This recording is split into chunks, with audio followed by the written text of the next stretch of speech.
ko fanda jamais comme ça azo souffrir kaka au hasard ezalaka te. Tant moto amikuti ke loko songolo ezokomela ye, il faut comprendre que eloko ezokomela ye wana semence na yango e ana vie na ye.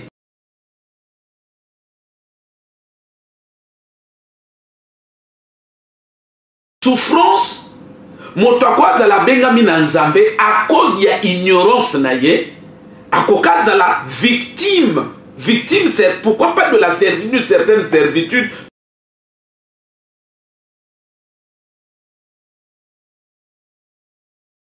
Nabutu alors ba guerre Nabutu alors ba mari de nuit Nabutu mais bandoto yo tout déjà zotali ça que via moto soka zo lota biloko mais comment tu ne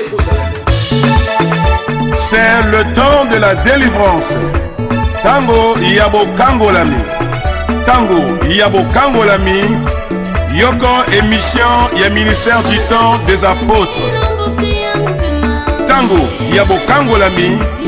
Epé sami pe bongisami na wabino. Mokengel bapate pasteur Ulrich Onganya. C'est le temps de la délivrance.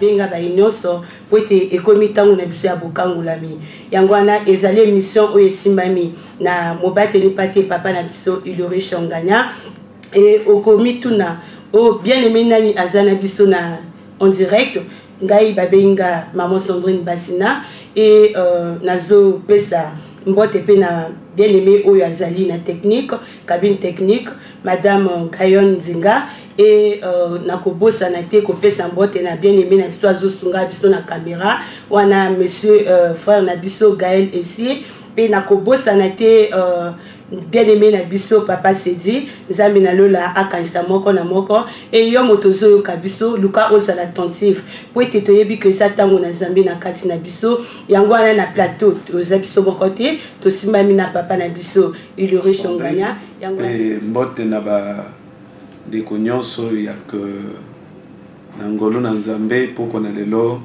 bazwami wana pona kolanda biso et naboye naza kobosa na te kopesa mbote na ndeko na biso Odilon en tout cas nzambe ya likolo apambola ye pe ayeba na kopambola et évidemment aussi notre bien-aimé le frère Andon nzamba apambola ye. Alors naza kosenga na bandeko batika la branché parce que matière toza ko développer na kanisi que toza koyamba ba témoignage ebele kolandisama na mateyo toza koteya ebele ba komi ko reconnaître que non papa ozana raison biloko zoloba ezo fongolaka vraiment bato miso makasi. C'est pourquoi nazo senga na bandeko batika la branché et natina ete bayeba na kolanda très attentivement matière tokoyeba ko aborder na bango pour l'esprit de souffrance des thèmes toza na ngo mikolo yo na ko insister jusqu'à ce que mon peuple va se réveiller de son sommeil et à partir de ce moment évidemment ngai nzambe na koyeba ko sala de telle sorte que libota na ngai eba na kobima na kati na souffrance. Merci papa. Est-ce que même nawana okoki ko rappeler biso ni lilingi ko laksa? Oyebi maman Sandrine temo toza koloboyo nakanisi que eloko toko senga eza libota na nzambe bazala très attentif. Oyebi vie ndenge toza ko vivre awa esengeli moto bato bazwa conscience vie oyo eza kaka moko. C'est-à-dire que tango bato baza komikuta que ane leki makambo eza kaka moko, ane leki makambo eza kaka moko. C'est-à-dire moto azo constater que makambo na vie nezo changer te. Et voilà que ano ebanda ki loko la blague. Et belé pe c'est sûr balaki na moi espoir moko boye que anoyo en tout cas et bele ba okalisa ke koko zala différente na année passée mais yango to leki déjà milieu à l'année et bele baza komi kuta que ba même réalité ba banana yango ba année passée yango ye komi kolingo traverser na bango année oyo 2019. C'est pourquoi naza koloba que bato bazwa conscience makambo ekoko changer na vie ya moto pour abaye makambo wana te ya ke bon lokola nga na baye makambo ezokomela ngai siko makambo etiki siko kokomela moto wana échanger ke bongo te makambo pe komela kana échanger ke etika kokomela na vie ya moto parce que atie souci na nzoto te parce que azo miyoka mawate parce que azo lelaka na babutu te parce que azo nyonga te et belé baza na condition wana baza na vie ya konyonga baza na vie ya mawa baza na vie ya kolela baza na vie ya ba plainte biloko yo tout échanger que vie ya moto te Bible eza koloba na livre ya livre ya Matthieu chapitre 6 eza koloba qui peut changer un seul de ses cheveux ya que moto akina suki ya noir et comme a pembe à cause des soucis pour na koloba que souci changer que vie ya moto te mosusu azola na ngai aza komikuta ke c'est-à-dire que aza ko se soucier azolela azonyonga po na vie na ye et tozande na tina ya Matteo ezande po na kosunga bandeko wana ba comprendre que esenge na bango kopusa na koluka nzambe parce que tango toza ko parler na esprit de souffrance eza toza kolinga kotalisa na bato que bato ebele bazo souffrir eza nango nzambe te parce que ebele na bato bazo souffrir ba vie makambo ezo simba te bato bazo lela bato bazo nyonga bato c'est-à-dire qu'on sentir que bato ebele baza komi se retrouver ebele bazo kanisa ke c'est-à-dire tango nzambe akeli mokili akeli bato sikoyo akela ye na hasard ye alaki na tina ya kokela mate ebele bazo kanisa ke nzambe akela ye na hasard pe ndenga zo vivre na mabele nzambe ayebi ete pourquoi moto aza komi koma na makanisi oyo rien ne marche dans sa vie makambo tout eza bloqué moto aza ko souffrir moto azo nyonga moto vie ezo kauka moto vie ezo yoma moto vie ezo beba ndozo sentir que moto aza ko se retrouver comme le bate c'est sûr nzamba ayebinga te c'est sûr nzamba salanga na hasard mais nazolo bana moto moko que soko mikuti ke na vie na yo zo ko souffrir eza nzambe te eza nzambe te bele bazo souffrir mais bazo kanisa ke eza nzambe moto atinda bango na mabele ya kasali choix famille ezala malamu tuko nzambe c'est comme ça que na problème na famille na bango tange comme na tour na bango ce nzambe a décidé le bino tout famille na bino boko ko souffrir na mabele te eza bongo te na plan na nzambe eza ya que libota nyonso na mabele elingaka ezala bien moto nyonso na mabele alingaka azala bien alingaka azala moto esengo c'est vrai que tout balinga bakoma ba président mais moto na moto alingaki au moins a prospérer na domaine ya vocation na ye c'est-à-dire oyo azoteka alingaka prospérer na koteka ya na ye oyo aza kokende l'école alingaka prospérer na l'école na ye oyo aza kosala mosala songolo alingaka prospérer na mosala na ye. C'est ça la volonté de Dieu pour na motonyo sur ma belle. C'est pourquoi naza koloba pour na ressources ya kende komoko soka mikuti kazo souffrir. Na yebi ke bazde belé na minito bazo lanangai. Et belé bazo lanangai. Mais naza koloba ya que ndengo zwami wana souffrance oza komikuta na kati na yango e anzambe te. Nzambati ni moto yako souffrir te. Eza nzambe te na mateya oto za kokena yango nde toko ya kotimola pourquoi bato misu bazo souffrir eza nzambe te eza volonté na nzambe te ya que bato bayaka ko souffrir nzamba zoloba na livre ya Jean ya 3 Jean je souhaite que tu prospères à tous égards Voyez-vous, que tu sois en bonne santé, que tu prospères à tous égards. Donc, volonté dans Nzambe, et ça que moto na moto a prospéré à tous égards. Ne l'okonyo saza kosala, effectivement, a kende liboso. Et c'est ça la volonté de Dieu. Ne comment que sengela simbe lokwana, ne comment que sengela réaliser, ya kende ngazo souffrir na mabele, mais volonté dans Nzambe pour naye, et ça ya ka kende liboso, et ça ya ke abonga. Bato belé ba mona que moto azo souffrir. Yaka moto oyazangi mbongo. Est-ce que même moto pas un mbongo koki ko subir souffrance tozoloba eza souffrance générale. Oyebi na pesa bino témoignage ya mama moko et oyebi so ba pasteur tozaka beaucoup sollicité. Maman wana abengi ngai eza mamoyo azana mbongo. Et tant azobetanga ba problème azopesanga ba problème ya vie na ye ba problème na ye o ezana motema et mamoyo ça dit que le temps to bande mission wa asalela tana 5 fois parce que soka aleli na lutte mama kolela te lobanga calmement problème na yo ezanini aliba papa na yo ki na lela sote mais tanga ko banda ko loba directement ko les ongi les sous. Et voyez-vous, maman yazo lelo yo, eza mama, oy mobala uto soma ndako na poto. Ya que mobala sombi ndako na poto, mikanda na maboko na ye, mais ya que tanga bengi singai, kolela na kolela.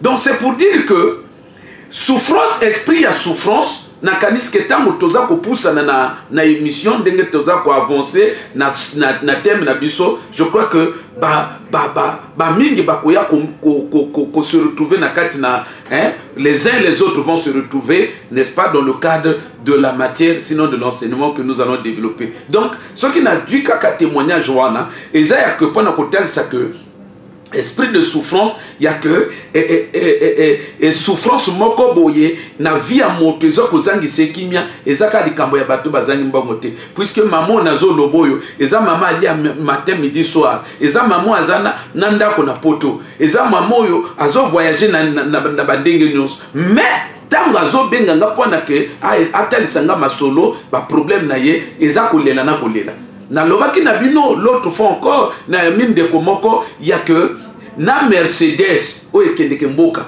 mais tanga zone nga banda ko lobanga makamba bandi directement na kolela donc esengeli bande ko ba zwa makambo tozolo ba très au sérieux très au sérieux balanda biso attentivement pour que moko na moko a se retrouver moko na moko a comprendre de quoi il est question dans cet enseignement. Merci papa. Bien aimé l'église ministère du temps des apôtres où ils ont mis arrêt de bus à marché Massengo ceux qui ont traversé Kotoyo Mutouta Elia Kombo au du grande avenue Anna au compter cette parcelle au commun à l'église.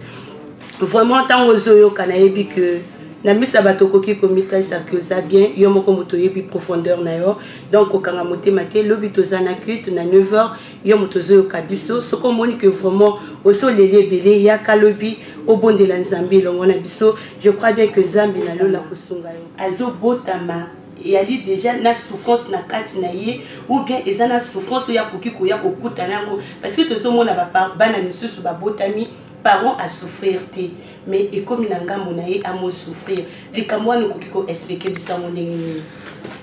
Voilà pourquoi pour répondre na motuna yo PC bande ko bazo Bible na bango na livre ya Job chapitre 5 le verset 6 Job 5 verset 6 Bible ezakoloba que la souffrance ne sort pas de la poussière. Verso yo la mi eza verset moko na lingi mingi parce que ezotalisa biso que souffrance ebima kana via moto ya kendenge herbe sauvage eza ko bima soki d'ailleurs ndenge tozoloba moko na moko akokomona so ba mapango eza cimenté te akomona na kwa moko matiti ya lupango ebimi matiti ebimi na lupango. C'est-à-dire que matiti ezobima moto abengi angote ezobima moto aloni angote moto asali mikala moto atisemence te ezobima yango moko sikoyo joba wazoloba ke souffrance ebimaka bongo te souffrance jamais et alors au grand jamais souffrance na vie ya moto ezobima kaka ya pamba Donc, et ça pour répondre à la question d'ailleurs que stango moto ami koutik azo souffrir. Et ça absolument, je dis bien absolument, n'a une raison et ça là que souffrance ou na vie naie. Ça c'est automatique. Donc, tant moto azo souffrir, il faut comprendre que na vie naie et ça na sémence, très bien, c'est même ça le terme. Ça veut dire que source il y a souffrance naie. C'est-à-dire et là autour le baquet sémence c'est ça qu'on produit et ça na kati na vie naie. Na lobaki même dans l'église nazo insister de loko parce que but nangeza kolongola bat na kati na distraction moko boy makambo e comme la kana vie à moto au hasard te moto akoko fanda jamais comme ça azo souffrir kaka au hasard ezalaka te tant moto amikuti ke loko songole ezo komela ye il faut comprendre que eloko ezo komela ye wana semence na yango e ana vie na ye. Voyez-vous? Donc, ce n'est pas... Et à ces mots, on produire c'est pour dire, même que moi, ma parole va souffrir, moi, na souffrir, il faut pas comprendre que souffrance wana, na vie à moi, na wana, y a ces mots, c'est produire souffrance. Donc, c'est pour dire, raison, souffrir et zébélé. Raison et zébélé. Hein? Tokoto fanda wato banda ko détailler. Moi, quand on a raison, par exemple, il y a une malédiction. La malédiction a aussi une dimension héréditaire. C'est-à-dire que malédiction, au cause de la qui de l'autre côté, nous héritons à nos parents. Donc, c'est là où nous disons que la raison est belée. Mais dans le cas il y a émission, et autres ont développé ces jours-ci, tous ont fait la raison et envoûtement. C'est ça notre problème. Pour nous dire que les gens souffrir, et ça simplement à cause des œuvres d'envoûtement. C'est-à-dire qu'ils sont victimes de l'envoûtement. Ils sont victimes des œuvres de la sorcellerie. Ils sont victimes des opérations occultes, des opérations maléfiques dans leur vie. Et très au sérieux. C'est pourquoi, dans l'émission, ils ont vraiment compté, n'est-ce pas, dans l'église. Parce que dans l'église, le temps est suffisamment du temps. Et il y a côté, côté de poser ma question et à la fin, tous la prière et délivrance. C'est là où nous avons exhorté, nous avons à Julie Bakou, il y a qu'à l'Andibiso, évidemment, et ça la malam, parce que tous en plein service, c'est-à-dire que le culte au Tozako prier, Tozako salba prière et délivrance, afin que Batoba longo na kati na ba chaîne. Où ils ont ma souffrance na kati na vie na bango afin que batoba se libérer na ba sémence où ils allaient que lona na ba vie na bango où ils allaient à la base y a ba malheur à base y a ba souffrance où ils ont comme la bango. C'est quand je dis ces choses là je pense encore à cette maman là où ba memelingaye y a que na vie na ye mi ba le basi ba kufi 5. C'est là où j'ai toujours et depuis un certain temps, j'ai pris l'habitude de défier les gens, de défier le public. Il y a que Batouba démontrer que oui, maman yomiba le bateau koufa au hasard. C'est ça le grand problème. C'est ça le grand problème. Au comment on a ma famille mususu famille wana, au comment on a batotu babonga. Batotu babonga, batotu ba réussir. Aucune famille mususu comment on a batotu ba réussir était. Mais non batotu ba nous prouver que bo ba réussir oyo. Et ça hasard et pas na bangue tomber dans le sens que famille réussir, bo ba réussir toi. Et ça hasard, ce que hasard et ça dit que famille toi réussir. C'est là où Bible les a kolba que Zamba zoloba mon peuple est de toute faute de connaissance.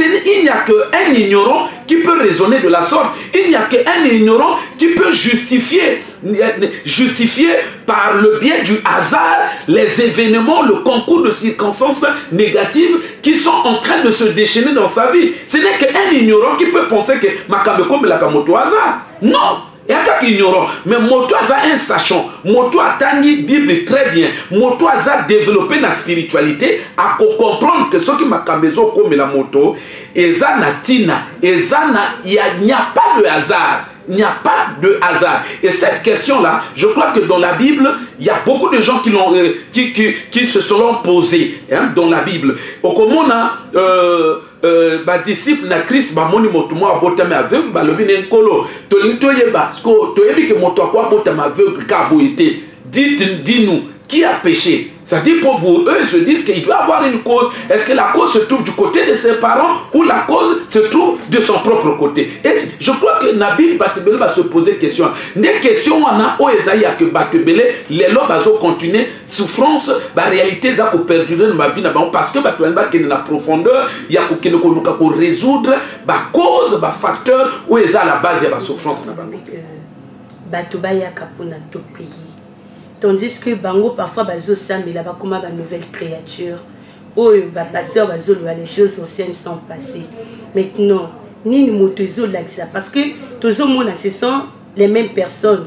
Oh bazo keneke l'église oh ba comme ba nouvelle créature mais oh bazo vivre na cascas na souffrance. Ndenge ni nokoki ko expliquer à moi. Mais justement, je crois que je vais prendre 2 versets et même 3 dans la Bible, c'est parce qu'on n'a pas vraiment le temps. Et ce que moni nakat na livre il y a 1 Pierre chapitre 5 verset autour il y a 8 et ainsi de suite 9. Pierre azoloba que il y a certains dans le monde, certains frères à qui le diable a imposé la souffrance. Voyez-vous, ça veut dire que Pierre ici parle aux chrétiens, il ne parle pas aux païens.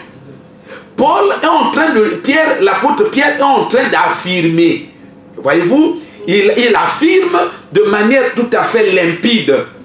Il y a de ces frères dans le monde qui souffrent d'une souffrance qui vient du diable. L'apôtre Paul, parlant de lui, à 2 reprises, j'ai voulu effectuer un voyage vers Thessalonique, mais le Satan me l'en a empêché. C'est de ça que nous sommes en train de parler. Et pour terminer, Dieu dit, mon peuple est détruit faute de connaissance. Ça veut dire que le raisonnement n'a pas, c'est-à-dire comme un raisonnement est basé sur l'ignorance. Et c'est là où ils ont même battu la destruction et Dieu, à son tour, ne fait que constater. Oh, puisque l'apôtre Jean, l'apôtre Jacques dit dans Jacques chapitre 5 verset 13, il dit quelqu'un dit dans la souffrance qu'il prie. Voilà. Et pour la qui c'est pour dire que le verset est belé. Au comment le peuple d'Israël, Nzamba lobaka na bango, bokozala boumbu pendant 400 ans. Mais comptez bien, le peuple d'Israël, basalaki na Égypte combien d'années? Au comment on a que 400 ans et coquille, mais servitude, souffrance na bango continue. Ça veut dire quoi? Ça veut dire que souffrance, motokwa za la bengami na Nzambe à cause y a ignorance na ye. À cause de la victime.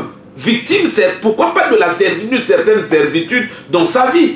Donc c'est pour dire que maintenant que quelqu'un est en Christ, c'est une nouvelle créature. Je suis entièrement d'accord avec cette thèse-là. Mais la Bible ne s'arrête pas là. La Bible continue en disant que toutes les choses anciennes sont passées. Maintenant que mon toi nouvelle créature, les choses anciennes. Il y a que tant à avoir bon le motema, à qui n'a vie à passer, à qui n'a vie à maladie. Mais c'est ça les choses anciennes. Maintenant, il y a commis dans le Christ.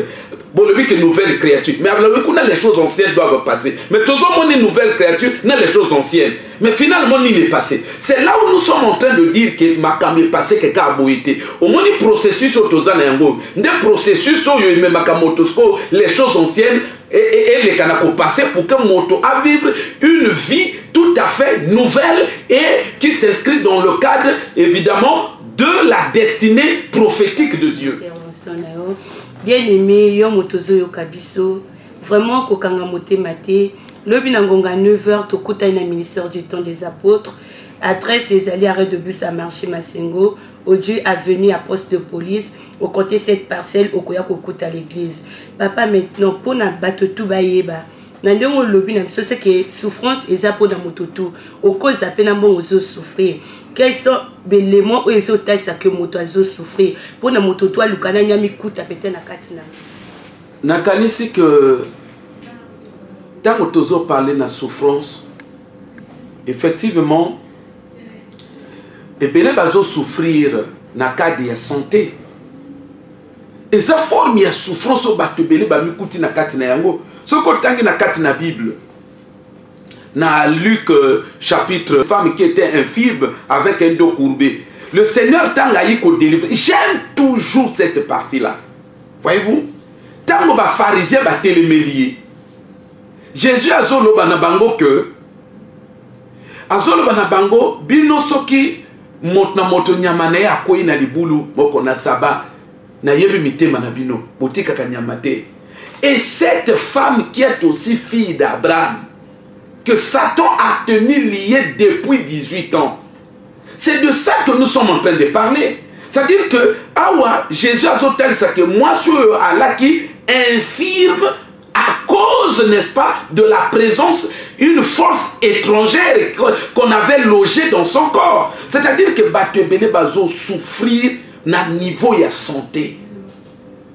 Bible les a kolobake, je souhaite que tu prospères à tous égards, tu sois en bonne santé.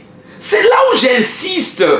Il n'y a que volonté dans Nzambe, Batebele de namokilo to fan de bazo vi volonté dans Nzambe te. Volonté dans Nzambe, mais nazo mituna. Parce que maladie, Nzamba ko se glorifie na kati na maladie à moto pour kanini. Il n'y a que vie à moto, atika la malade, atika la malade, atika la malade, atika la malade. Si quoi ebi malokola que non, Nzambe na mokili, ayaka tindakaye, ayaka ko souffrir. Non, naza, je crois que je dois être clair. Batebele, Seigneur va comprendre que Batebele bazo souffrir na mokilio to fandi oyo eza à cause ya motema mabe ya bato. Bazo souffrir à cause ya que ezana moto a décidé à lobi un tel il faut vivre na Yesuka, un tel il faut amon na mokili, c'est-à-dire qu'il faut souffrir na mokili. Batebele baza ko souffrir, c'est à cause des œuvres de la sorcellerie. Combien de gens nous sommes en train de recevoir dans nos églises? Combien de gens bazo landa l'émission après bazo poussan? Mais tant que toza ko landi la baka na bango, je crois que na baka presque tout, je dis presque tout. Ça fait des milliers de personnes qui après avoir écouté bazo landa biso, mais presque na baka tout onazo yamba. Nyoso tokeno kokuta ke eza misala bondoki kangi bato. Voyez-vous? Eza misala bondoki. Ça dit que aussi longtemps oui, et là, comme on souffre, misala bondoke sala kayanine, motozo souffrir, mais azana capacité, il y a pour réaliser que non, hein, c'est-à-dire balongoli capacité mentale, hein, capacité rationnelle, il y a pour réaliser que ndenge nazo souffrir awa, vinanga ba bebisa. Et cas de figure, mon sous zanine, motozo souffrir, azo réaliser que vinanga ba bebisa, mais beaucoup constater qu'Azan a les capacités, il y a côté de ma coquille de délivrance. C'est ça le problème. Et Batebele bazan a quatre conditions, n'andenge bazo landa biso, au comment on monte à landa, Azan quoi apprécier la musique. Ce qu'on a monté na ye, ezo bi malokola ke c'est naturel, les angaï moko, moko na gojo makas. Nzoka, il y a une force derrière. C'est pourquoi je suis en train d'exhorter le peuple de Dieu. Il y a que moto, oh ya mikuti, makambo toza koloboyo. Amikuti na kati na yango, c'est important. Toye bana kokutana, toye bana ko bonde la Nzambe, toye bana ko bonde la Nzambe. Il y a un bien-aimé, j'ai aimé ce que ce bien-aimé avait dit. Alors bi ayi a tel singa problème na ye na seki. Na le ça c'est un petit problème. C'est un petit problème. Na kanisi que ce qui te prier, ça là ça va se régler à la minute.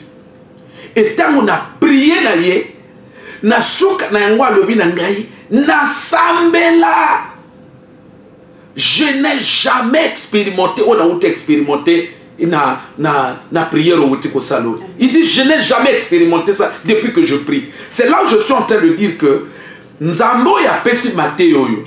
Ozomona ndeko yo quand même que toi azwami makambo et se booster, c'est parce que asuka kika na koyoka te. Et ye azolo banangai ke na landa yo mais nako ko courage te ale jour on a wutika musala na bi non trop c'est trop les longues il faut na kuta pasteur.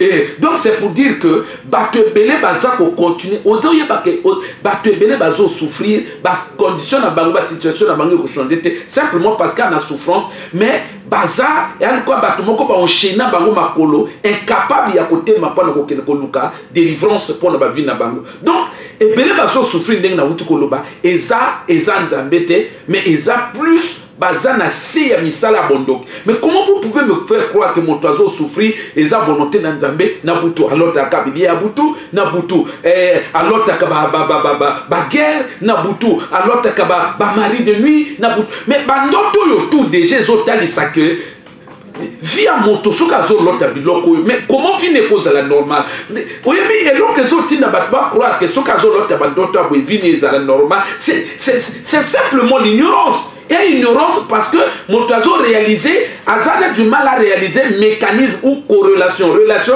et ça existait entre Makambo Azo Mwana Bandoto na vie naïe. C'est-à-dire Azan a un cap d'intelligence naïe, n'a du mal à réaliser lien direct wana. Or, ce qui moto un technicien, un sachant, Azo Mwana que non moto à l'autre takabo. Mais il sait. Il peut le démontrer comment biloko yo et quoi ko bimananzo tenir physiquement. Donc c'est pour dire que tant mon motazo l'autre ba mari de nuit, tant mon motazo l'autre bébé, tant mon motazo l'autre tous les jours à Kanamboka. Mais bon par là, ce qu'azo souffrir, comment vous pouvez me convaincre que souffrance n'est pas une Nzambe? Dès lors que tableau clinique spirituel naïe, ils ont tel ça que ils en a travail à destruction ya vie naïe. Nous sommes tous les aspects, les tactiques, il y a destruction et à venir, il y a moto. Donc, dès lors que bazo détruire, il y a déjà la source. C'est ça le problème des rêves. Les destruction, les opération, les manœuvre, ou les pour s'opérer à partir même il y a la source.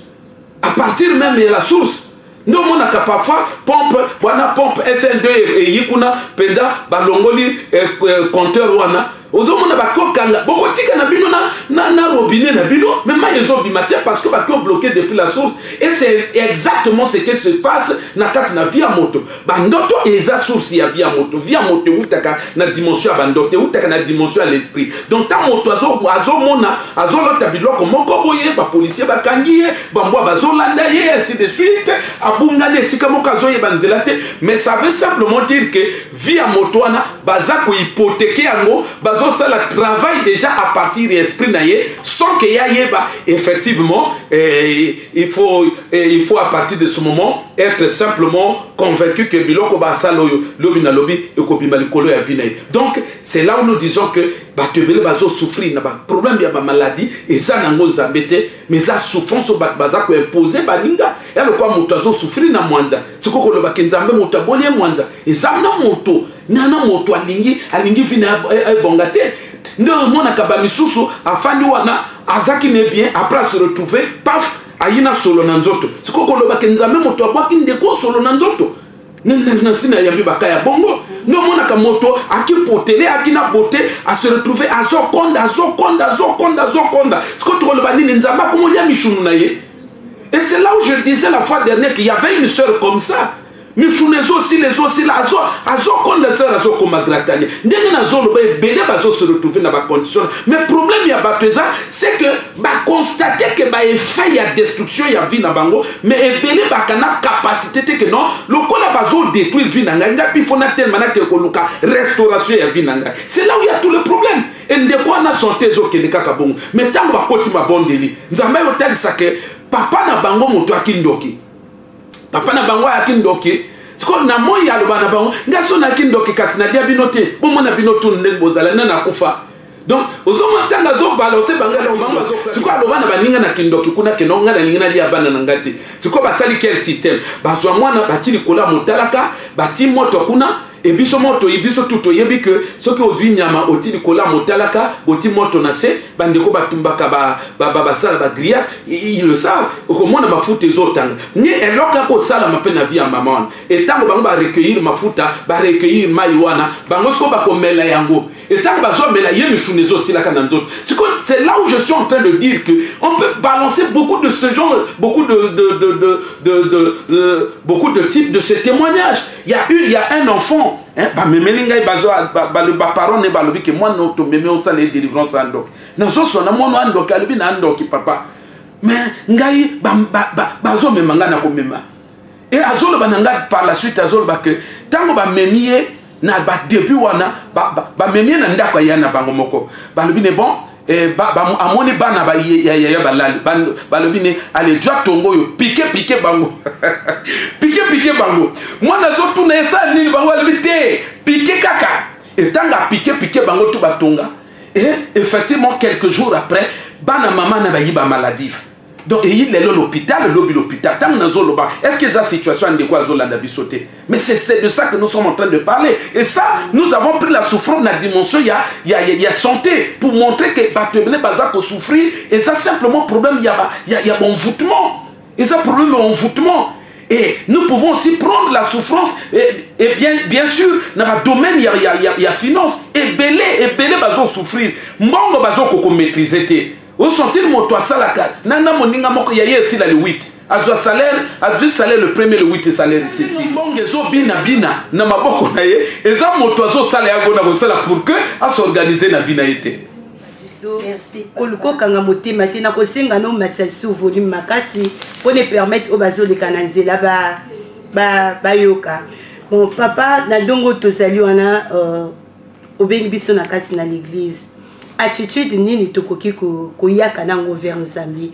Est-ce que même délivrance toko doyango kaka le fait que tozo kende ke l'église ou bien ezana attitude moko o biso bongi to lata ou ekoki ko mema biso na délivrance. Il y a question na lingaka mais sauf que le temps de ko permettre bisoté. Oyebi aux opposés problème moko de fond. Oyo bandi mebele pe bazo bako mituna parce que comment on est belé bazo sambela.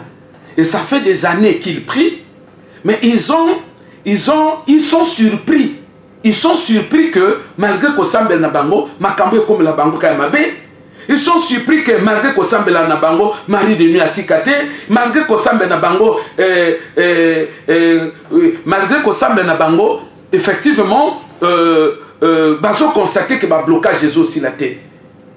Voilà pourquoi Tozolo Bake. Et à Kosambela, c'est là où il y a tout le problème. C'est là où il y a tout le problème. On y a dans la Bible, dans Matthieu 17, à partir du verset 14, les disciples na Yesu ba mema bangoka, ba prier na bandenge tuka, et à qui résolu. Mais tant que Yesu ayi, bango ba lebi oh. Mais biso quand lemba qui pourquoi? Parce que Jésus a résoudre le kawana. Bango a tout mais biso lemba qui pourquoi? Et après question, mais nous prions. Mais les choses ne changent pas. Pourquoi? Mais effectivement, ce qui ma cambezo changé, il y a un fond. Malheur est persisté que dans la vie à moto, au hasard, mais souffrance et engagement dans la vie à moto, au hasard.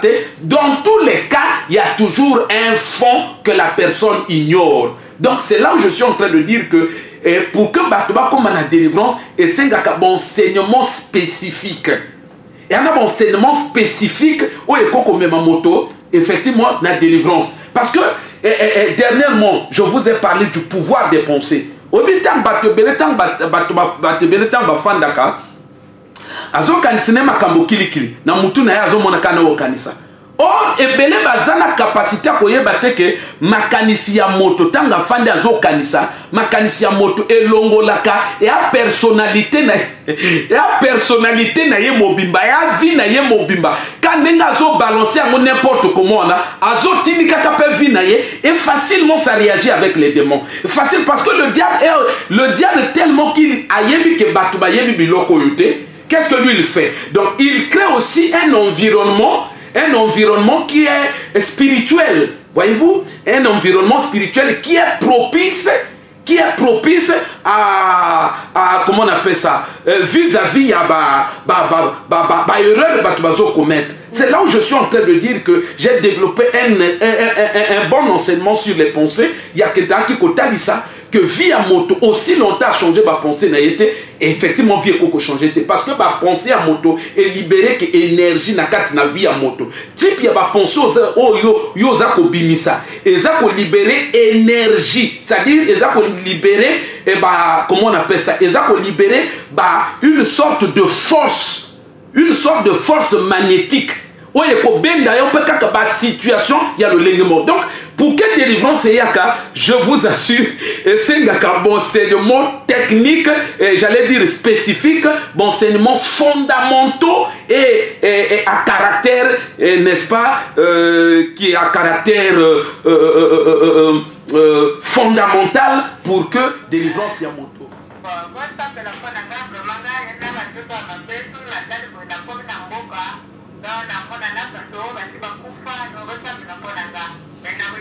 type ya bandoto maman azolobo okobonga na vie, tu ne peux pas. La vie ça tombe pas comme ça, comme par baguette magique.